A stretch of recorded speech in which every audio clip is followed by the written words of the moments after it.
So as you heard there, outgoing KZN Premier Sihle Zikalala delivering his swan song just a few hours ago with the message that his term as Premier ensured that the province was left better than he found it, citing action against PPE corruption, the halting of an exodus on investment in the province and others as tenets of his administration's achievement. But as to the events surrounding his departure, saying there he was not leaving because he was pushed, but because of the narrative against him, clues about that narrative pivot around his repeated insistence of support to former President Jacob Zuma. So let's talk about his impact, why he's out of office, and to look at who is likely to replace him. And political analyst Dr Fikile Vilakazi joins me now. Good evening and welcome. Dr Vilakazi, he says he wasn't pushed, but leaves because of the narrative against him. You heard him there belaboring his position of loyalty and support of Mr. Zuma. That gives clues, would you agree, of the real reasons he's had to leave? Totally. Good afternoon to you and good afternoon to the listeners at home. There are clues in his resignation speech that tell us that the fact that he's resigning is really because of the fact that there are factions within the movement, right? He has been seen to be aligned to President Cyril Ramaphosa and not to the President, former Jacob Zuma. And of course, the fact that the Taliban in KwaZulu-Natal have won the majority vote, has made him uncomfortable. And the fact that he alludes to that should tell us as citizens of South Africa and as voters that he knows that he doesn't stand any chance, because the Taliban faction in KwaZulu-Natal is doing a lot of work to galvanize its own power, its own base, leading towards 2024. So he doesn't see himself in that picture. And of course, the most dignified thing to do is to resign without even being asked. But I think he has been pushed. He has been pushed ideologically. He has been pushed by the voters at the KZN Provincial Conference to say, we do not have confidence in you to be our chairperson. And of course, we can't continue to have confidence in you to be our premier. A number of things. It's quite surprising that he doesn't make any reference to the KZN floods incidents where he was accused by citizens of KwaZulu-Natal to feed himself and his family with water when citizens were thirsty, and hungry. And he was seen to be carrying a load of truck with water for his family. So he doesn't allude to those things. He speaks about other things. And that's quite interesting. I mean, that's how politics works. But my view is that he has been pushed ideologically to shift.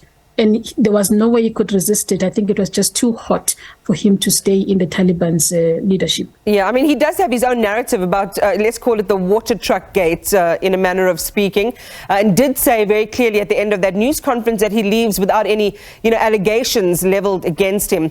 But given these events of today, how does this stack up against the stated position of the recent provincial elective conference that there wouldn't be a purge? Does it seem there were some backroom moves to get this exact thing done? It's quite interesting. If you listen to Sihle Zikalala around the question of purging, he actually twists his words. He clearly said after the conference that there won't be any purging. But when he was asked later on, he actually says that I was referring to branches, and the fact that any branches that did not support the election of a particular candidate against the other will not be purged for that kind of voting, trying to save himself from the position of saying, I'm talking about the premier here. So it's quite a linguistic twisting that happened that we saw there in Sihle Zikalala, but also just really politics of semantics, right? Which for me was clearly showing that he was talking about purging Sihle Zikalala, but not necessarily the branches, because the branches have supported them as a radical economic transformation faction. And that's how politics work. It's the power of words, it's the power of semantics, it's just power. Fikile, what does this say about the settling of political scores and then the national conference? Well, I mean, I think that there are quite interesting dynamics that are emerging in the province. With the resignation of Sihle Zikalala as the premier, there are names of women that are being put forward. We are seeing again Nomusa Dubengube coming up, right, against other women, I think Ubani and Fraser, who are not really strong politically. And it seems then that the region is wanting, or the province is wanting to utilize the woman voter in the province to be able to support it at a national conference. Because if you look at the contestation between Ubani and Fraser, it clearly shows you that Unomusa is going to come out as a candidate for premiership uncontested, given her experience, given the credentials that she carries. And of course, if you look at other names, there's still allegations of corruption against them, which Nomusa really doesn't carry much. Right. So there is that which they're using, really, the feminist vote, the women's vote, but it doesn't mean that the province will win come December. Yeah, I mean, I was going to ask you who might we see taking over the premiership seat, and I think you've preempted me by kind of giving a suggestion on what that could look like. But what is Zikalala's likely political future now? Well, I mean, it did mention that he is staying in the legislature. And my suspicion is that I think he is thinking about a possible alternative. Sihle Zikalala's life has been in the African National Congress.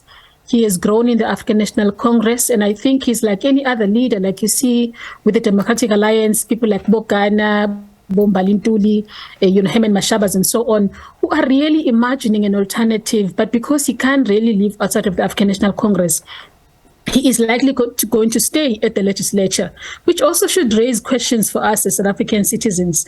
It's very common with the African National Congress that when a leader resigns at a particular position, easily gets deployed to something else. We've seen with Zandile Kumete, even though, she carries these allegations of corruption and she didn't stand for elections, she still continues to be a member of the legislature and so on. And that is something that is problematic in my view, because they still are sitting comfortably in the positions of power within an organization that is sitting also comfortably within a state of disaster.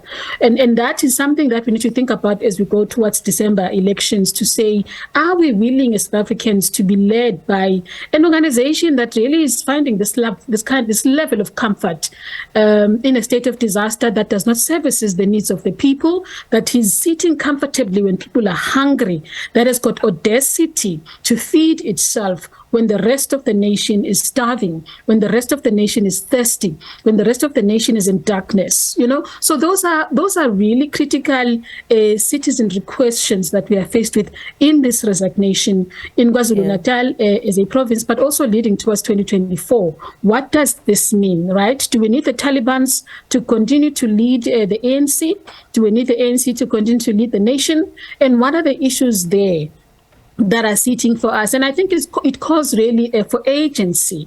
It calls for political agency in the country to say, we are the people that are voting. We carry this power of voting. What is our agency in terms of changing the situation in South Africa? Fikile, thank you as always. Thank you as always for your analysis. We really do appreciate your perspective. Political analyst Dr Fikile Vilakazi, reflecting on this resignation today of, should we say, former Premier Sihle Zikalala.